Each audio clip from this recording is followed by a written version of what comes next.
On what seemed like a warm, peaceful Thanksgiving night, a 6-year-old girl whispered to her mother, "Mommy, it hurts when I sit." That one quiet sentence shattered the cozy family air and began a painful, courageous journey that led to the truth. This isn't just a story about a mother protecting her child. It's a powerful reminder that silence can also be a crime. If this story touches your heart, please like, comment, and subscribe so you don't miss the next story that moves you. That Thanksgiving, the snow came earlier than usual.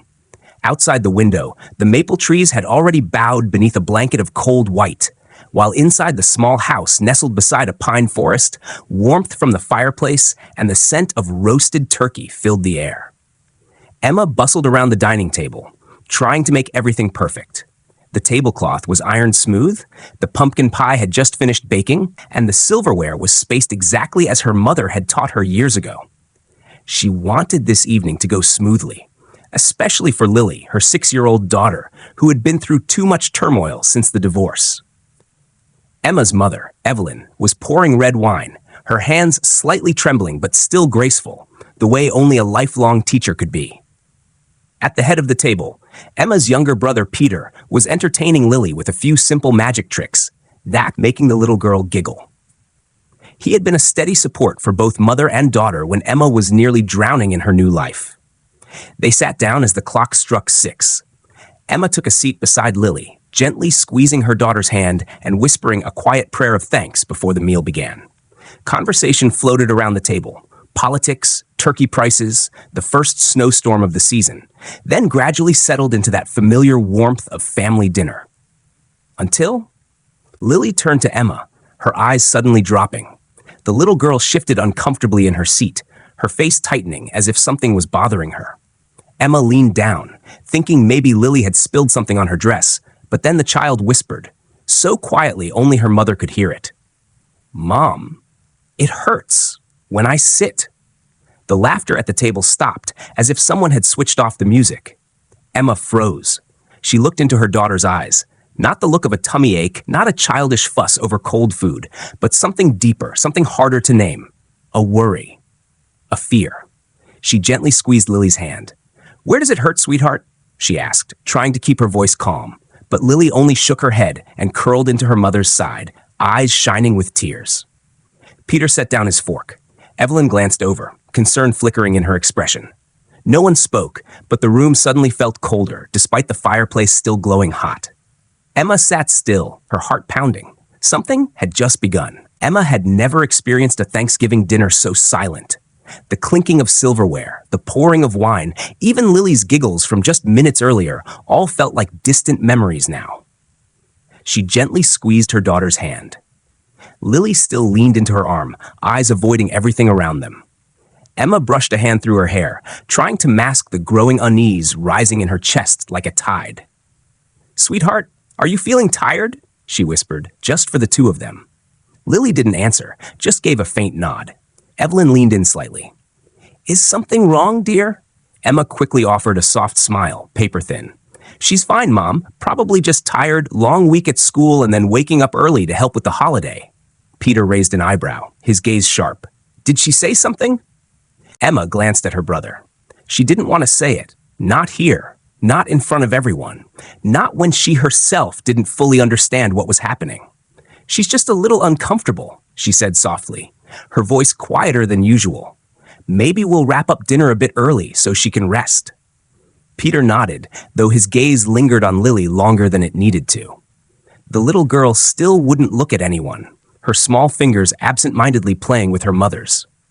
Dinner continued, but no one seemed genuinely interested anymore. Evelyn tried to keep the conversation going, asking Emma about her new job at the town library. Peter occasionally threw in a light joke, but to Emma, everything sounded muffled. Every laugh, every glance felt like it carried a question mark. Inside her, 100 puzzle pieces floated, disconnected. One simple sentence, yet so haunting. "Mommy, it hurts when I sit." Had Lily fallen off her bike? No. Emma would have remembered. Maybe she played too rough at school? She'd checked her daughter's body during bath time. No bruises. But sometimes, some wounds don't leave marks. A thought flashed across her mind that made her stomach clench. Emma shook her head, forcing herself not to go there. Not yet. Don't jump to conclusions. But then her eyes met Peter's again, and she saw him looking at Lily, lips pressed tight, expression tense in a way she hadn't noticed before. And in that split second, a chill ran down her spine. Emma set down her spoon and said quietly, "Lily and I are going to head upstairs for a bit." Lily nodded immediately. The two of them left the table. Emma's steps were slow but steady, like each one was a choice. She didn't know what answers waited for her upstairs. But one thing she knew for certain, tonight she had to listen, with everything she had in her, even if the truth shattered her. The upstairs bedroom still smelled faintly of fabric softener. Stuffed animals lay quietly on the bed, unaware that their little world was about to turn upside down. Emma sat on the edge of the mattress, gently pulling Lily into her arms, holding her close as if to say, "Mom's here. You're safe." Lily nestled into her chest, silent, as though waiting for some unspoken cue to finally speak. Emma kissed the top of her daughter's head. "Sweetheart, can you tell me? Why does it hurt when you sit? Did someone do something to you?" The little girl didn't answer right away. Several seconds passed, stretching out like an entire afternoon. Then, Lily gave the slightest nod. Emma felt her heart hit the floor. "At school?" she asked, still hoping for some simple explanation. A bump on the playground, a broken chair. Lily shook her head. Emma swallowed hard. "Then, at home?" This time, Lily looked up at her, wide, clear eyes, filled with fear. A single tear slipped down her cheek. She nodded. "Can you tell me who it was?" Emma's voice softened even more. She squeezed her daughter's hand gently. "I won't be mad. I just want to protect you." Lily bit her lip. After a moment, her voice came out like a whisper of air. "He said, I can't tell. If I do, he'll be mad, and you'll be sad." Emma felt a sharp pain tighten in her chest, like something had wrapped around her lungs and squeezed. She repeated the words silently, like a tape playing over and over. Of all the people Lily had been around recently, who would she call he? Maybe a few. The teacher at school, the neighbor across the street, and Peter. Her stomach clenched at the thought. Peter, her younger brother, the one who used to sing her to sleep after their father left, the one who held Lily in the delivery room when no one else showed up. No, it couldn't be. "Do you remember what he was wearing?" Emma asked, her voice catching. Lily frowned, thinking, "He had a gray hoodie. It smelled like pizza." Emma knew instantly. Peter had a worn-out gray hoodie. He wore it every time he lounged around the house. A chill ran down her spine. "Sweetheart, I promise you, no matter what happened, you didn't do anything wrong. Never. And I won't let anyone hurt you again." Lily buried her face in her mother's chest, letting out a tiny sob. Emma sat there, holding her daughter tight, staring into the distance. She didn't know the full truth yet, but a mother's instinct had already spoken. And this time, she wouldn't stay silent. After tucking Lily into bed, Emma stepped quietly out of the room, closing the door gently behind her, though her heart was still pounding. The hallway was silent. The faint scent of pine wood and lingering smoke from the fireplace downstairs made the familiar house feel strangely foreign. Her footsteps on the carpet were soft but quick, like wind trapped inside her chest. She paused at the top of the stairs, listening to the clinking of dishes below. Evelyn was washing up. Peter was still here. Emma took a deep breath to steady herself, then walked down into the kitchen. "Mom, let me finish those," she said softly. Evelyn glanced at her as if she wanted to say something, but simply nodded. "Peter just stepped outside to take a call," she whispered, sensing something off in the air. "A call?" Emma asked, rinsing a glass under the faucet. "Yeah, seemed urgent. Is Lily okay?" Evelyn asked, her voice tinged with concern. Emma bit her lip. "She's just tired. Probably overwhelmed from all the people today." Evelyn nodded slowly, but her gaze lingered longer than usual. Maybe a mother's instinct, no matter the age, never truly rests. That night, after everyone had left, Emma sat in the living room, pulled out her phone, and began retracing every moment Peter had spent with Lily. She checked her work calendar, old messages, photos, even the doorbell camera footage, something she rarely reviewed. Then, in a blurry clip from the previous week, she saw Peter entering the house at 4 p.m., a day she distinctly remembered asking him to pick Lily up from her after-school class because of a late meeting.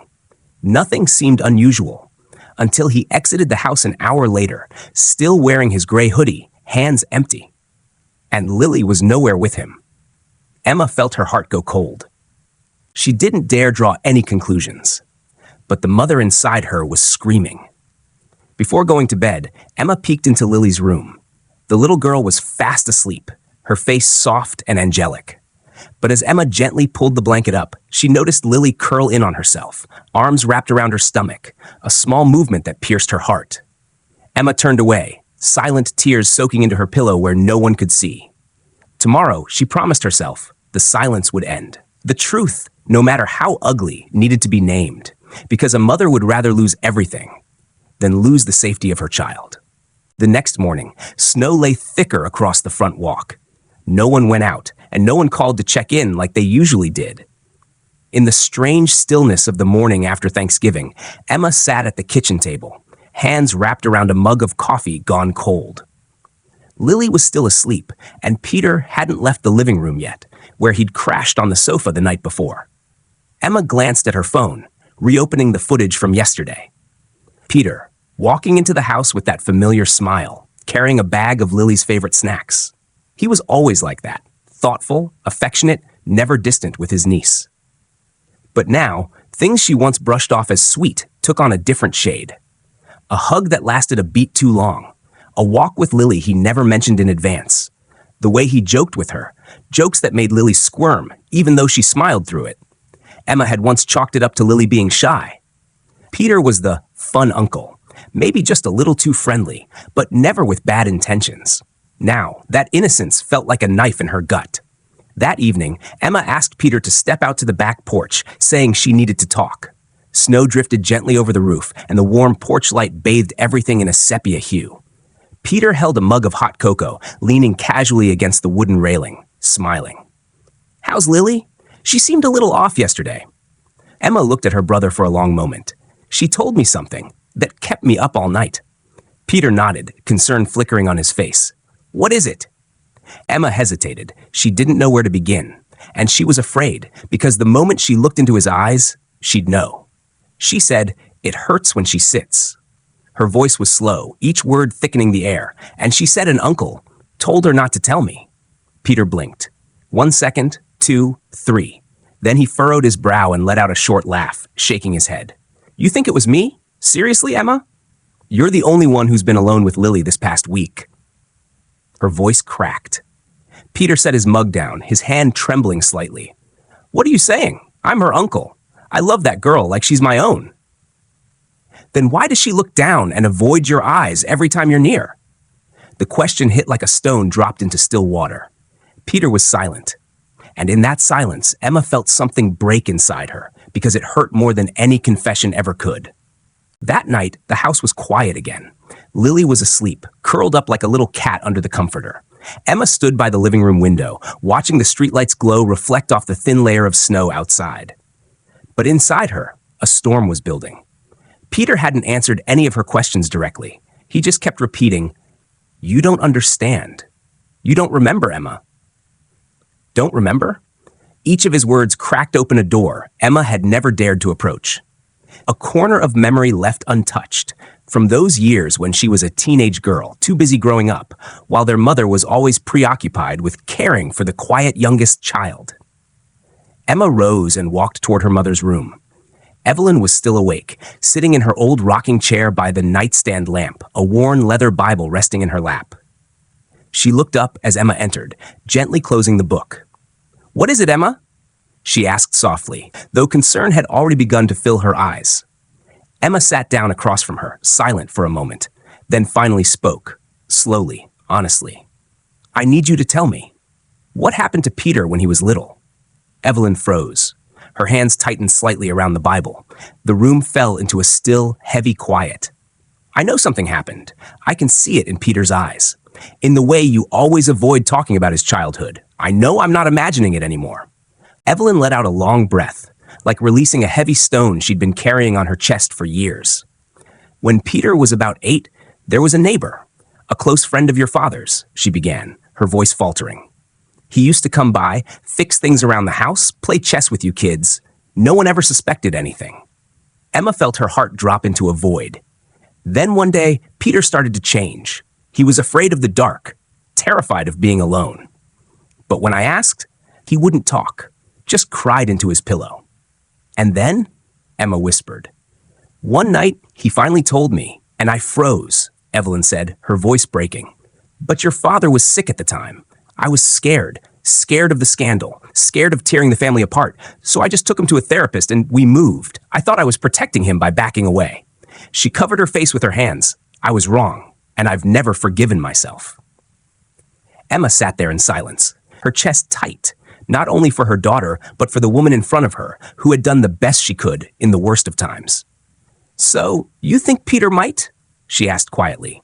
Evelyn's tears fell. I don't know, but wounds left untreated can become a cycle.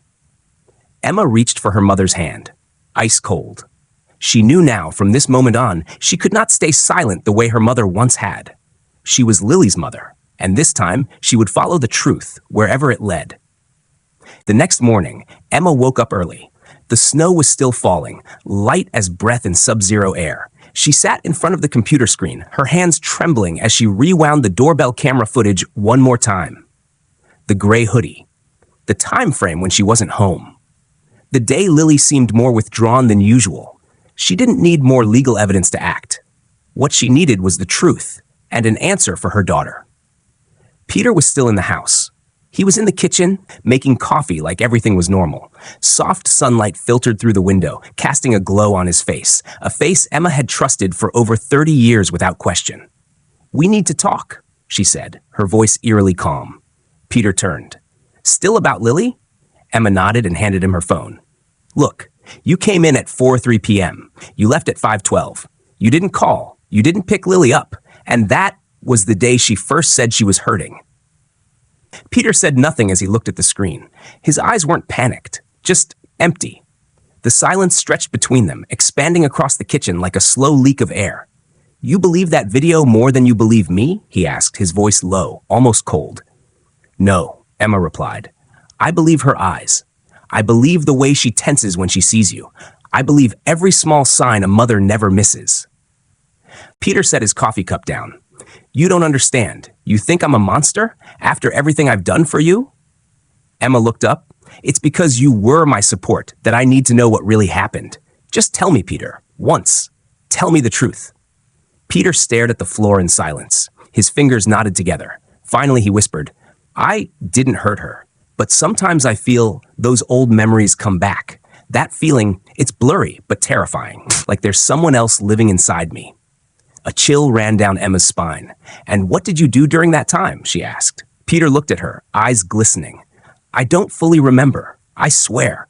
I just wanted to be close to her. Like making up for something. Like helping another kid not be hurt the way I was. But you scared her, Emma said, her voice shaking. And if you don't remember, then I have to do what I never wanted to. Peter dropped his head. No protests. No denial. Emma pulled out her phone and dialed a number she had saved the night before, a child psychologist. After that, she would call the police. Because sometimes, protecting a child means facing the people you once loved most. 3 days later, Emma sat across from a silver-haired woman with metal-rimmed glasses in a softly lit therapy office that carried a faint scent of lavender. Dr. Elaine, the town's go-to child psychologist, was often described as the best listener who rarely needs to speak. Lily sat on the plush rug beside her mother, clutching her familiar teddy bear. Next to her was a set of crayons and a blank sheet of paper. Elaine didn't ask anything at first. She simply leaned in gently and said, Would you draw me a picture of your home, sweetie? Lily nodded. Her small hand began to glide the crayon across the paper, while Emma tried to stay still, hiding the tremble in her fingers. 15 minutes passed. Elaine quietly observed the clumsy shapes. A house, a mother, a child, and a man standing apart, his face blurry. His eyes were big, black, and there was no mouth. Lily, who is this person? Elaine asked softly. He said I couldn't talk, Lily replied without looking up. Emma shut her eyes, fighting back tears. Elaine nodded gently, made a few notes, then said in a warm voice, You were very brave to draw this. You know, anyone who makes you scared, you always have the right to speak up. Mommy and I are both here to listen and keep you safe. Lily paused. Then, like a door creaking open, she began to talk about an afternoon watching cartoons, about someone's arm holding her too tightly, about the warning not to tell because grown-ups won't understand. That afternoon, Emma sat in her car outside the police station, staring at a copy of the report in her hands. Each phrase cut like a blade. Suspicion of inappropriate behavior with a minor. Suspect, Peter W. Turner. She never imagined it would come to this. But as she left the station, her hands no longer trembled. She knew she had done the right thing, not just for her daughter, but for all the children who couldn't find the words. That evening, dinner didn't feel the same. Evelyn didn't say much. She simply placed a hand on her daughter's shoulder and gave it a quiet squeeze. Some apologies never need to be spoken aloud. Neighbors began to whisper. A few relatives criticized Emma for airing family matters. Peter had left the house and hadn't been in touch since. But Lily began to smile again. Tentative, but real. She hugged her mother more, slept deeper, didn't wake up crying in the middle of the night. Emma knew, when a mother chooses truth over silence, she doesn't just save her child, she rescues a part of her own soul that's long been asleep. December arrived with heavy, hushed snowfall. The whole town seemed wrapped in a soft white blanket. But for Emma, this winter was cold in a different way, cold from the inside out. Lily had begun to smile again. She went to school regularly, drew more pictures, and started sleeping through the night without dreaming of the big shadow like before. One afternoon, she ran into her mother's arms after school and whispered, "Mom, today I wasn't scared." Emma cried at those words, not the loud, dramatic kind of tears you see in movies, but the quiet kind, the kind that fall when you realize you've rescued a small, hidden part of your child, the part no one else could see. But healing, Emma soon learned, doesn't arrive for everyone at the same time. One Sunday, while shopping with Lily at the local grocery store, Mrs. Linda, a longtime neighbor, approached with a smile that didn't quite reach her eyes. "Emma, I heard about Peter," she said in a low voice, like she was naming some kind of shameful illness. "Are you sure? I mean, he always loved Lily." Emma gave a faint smile. Love doesn't always mean safe. Mrs. Linda paused, then leaned in slightly. "I just think airing family business like that, sometimes it hurts more people than you realize." Emma tightened her grip on her daughter's hand. Lily was absorbed, admiring the bright red pomegranates on the fruit shelf, oblivious to the conversation. "You're right," Emma said softly. "It does hurt, but no one hurts more than a child carrying a secret for the rest of their life." Mrs. Linda said nothing more. That night, Emma sat down to write in her journal, a habit she'd kept since her teenage years. She wrote for herself and for Lily's future. Wrote about the things no one ever taught her. That sometimes the people we love most can hurt us the deepest, and that courage isn't the absence of fear, but choosing to do what's right even when the world turns its back. Mrs. Evelyn stepped into the room, carrying 2 cups of tea. She no longer tried to advise or defend Peter. She simply sat beside her daughter, their hands gently touching, both staring out the window. The snow was still falling. "You did the right thing," she said softly, "even if no one thanks you. One day, Lily will know." Emma smiled, eyes stinging. "I don't need thanks," she replied. "I just need her to sleep in peace." Spring arrived late in the north. The snow melted slowly, the ground still damp and cold, but sunlight had begun slipping through the bare branches, casting soft golden streaks across the gray-brown grass. Emma stood on the porch, a cup of tea in hand, watching Lily play with her classmates in the backyard. The children's laughter rang out like the first sound of a season awakening. Lily no longer shrank back when adults approached. She had started sharing stories about school, even drawing pictures for Dr. Elaine, who still met with her weekly. "I drew me as a little bird," Lily once said. "I can fly now, Mommy." Emma didn't answer. She just hugged her tightly. Peter's case had ended quietly. There was no criminal conviction, lack of concrete evidence, but the court issued a no-contact order. Peter left town shortly after. He hadn't reached out since. Maybe he was starting over somewhere. Or maybe he was running from himself. Either way, Emma no longer felt anger. Forgiveness, she had learned, wasn't agreement. Forgiveness was choosing not to let pain dictate the present. One afternoon, while Lily napped, Emma opened a drawer and pulled out a letter, one she had written to herself the night Lily first whispered, "Mommy, it hurts when I sit." She reread the shaky, fearful handwriting. She saw again the image of a mother unsure if she was strong enough, but who chose to keep going for the sake of her little girl. She hadn't been perfect, but she hadn't given up. A few weeks later, Lily's school hosted a Mother's Day event. Each child was given a small piece of paper to write what they loved most about their mom. Emma sat in the back row among the other mothers, heart pounding. When Lily stood to read, she held up a trembling sheet of purple paper. I love my mom because she's not scared of anyone. She's like a superhero, but she doesn't need a cape. The room burst into gentle laughter, but Emma cried. Not loudly, just quiet, grateful tears. That night, while tucking Lily into bed, Emma whispered, "You know, sweetie, I used to be really scared too, but you made me brave." Lily smiled, eyes already heavy with sleep. "Then we're a superhero team, Mommy." Emma gently squeezed her daughter's hand. Outside, the spring breeze rustled through the trees, like a blessing carried on the wind. Winter was over. And in that little house, a mother and her child had stepped into a brand new season.